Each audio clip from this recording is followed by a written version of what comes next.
तो गाइस सबको बहुत तरीके के पसंद होते हैं पराठे।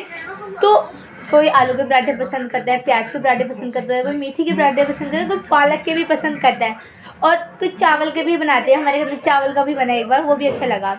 मैगी के भी एक बार को करता है। तो मुझे पर्सनली प्याज के पराठे अच्छे लगते हैं, मेरी बहन को पनीर के पराठे।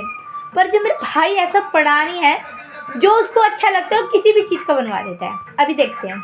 तो मेरे भाई को ये वाली डाइट बहुत पसंद है एंड इस पराठे में डाइट भरी भरी है।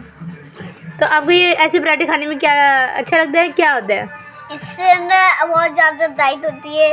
आप बस आप नॉर्मल पराठे क्यों नहीं खाते हो? ये आप डाइट आलू भुजिया, और इनने मेरे से आलू भुजिया का भी पराठा बनवा चुका है, यहाँ तक कुरकुरे का भी। आप ऐसे झूठ बोलना बंद करो। ये मेरे पराठा मेरी माँ ने बनाया है। अभी आपकी माँ ने बनाया है, कल तो मैंने ही बनाया था। कल नहीं, कल तो आज